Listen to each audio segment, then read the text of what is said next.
So there's nowhere you can go. There's no information you can get. There's no conversations you can listen into to find out what the Chinese are going to do because it's all in one guy's head. So the normal things that you would do indirectly is like, you look at the economic issues, you look at the military disputation, and you guess what someone in his position would do. None of that's relevant because we don't know what he knows. He's destroyed all the lines of information to himself, and yet at the same time established himself as the only decision maker. You can't climb into someone's head when you don't know what they know. And so we're in a complete black box. All I can say is that because he has done this, the Chinese system is not functioning as you would expect a nation state to function, economically, strategically, in anything.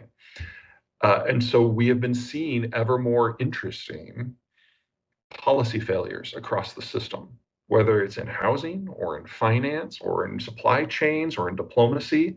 The whole thing is showing the early stages of system failure.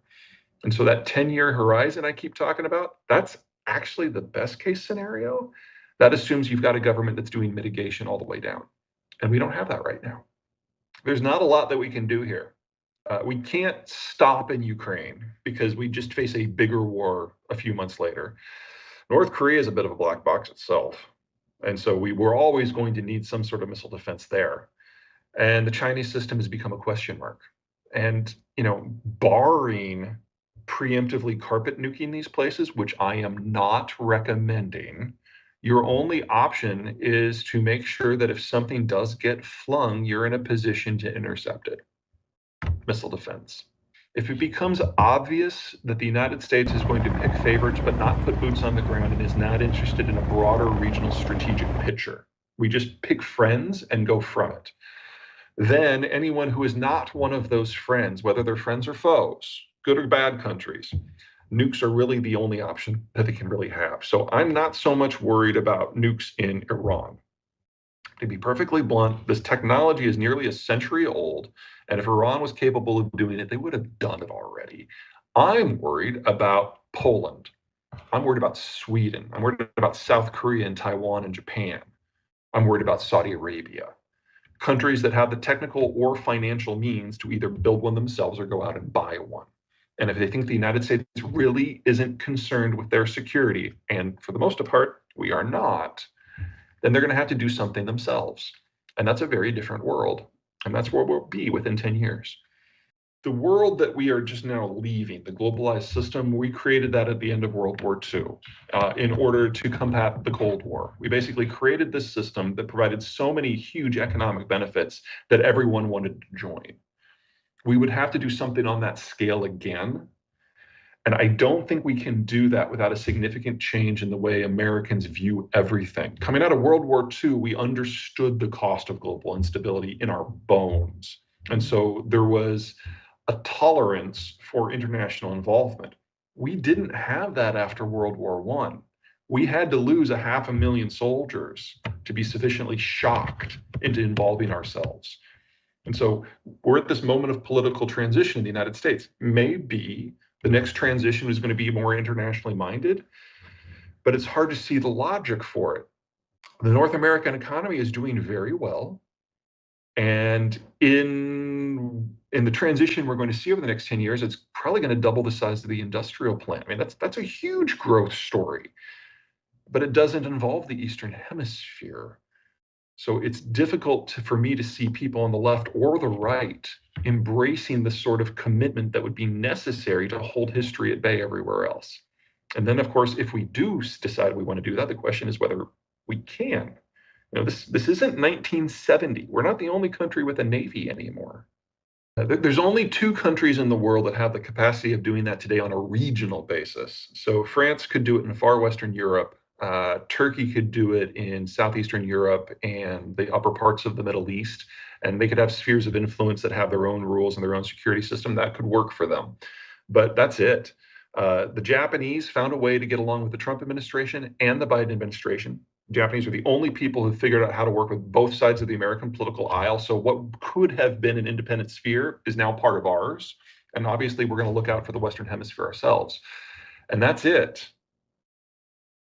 Keep in mind that our military, in terms of the firepower it can throw is several times more powerful than the combined navies of everyone else.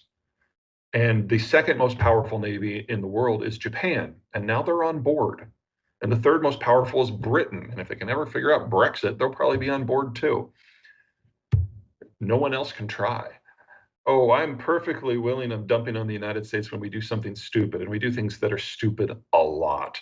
But when you look at geography, the United States has the best geography in the world and significant insulation from everyone else. And if you look at demographics, the US is the healthiest demography in the rich world. And even if we keep aging at our current point, we're not going to reach a Chinese or a German style problem before 2060, probably 2070. So just playing the numbers and playing the math, this is the place to be. We're not perfect.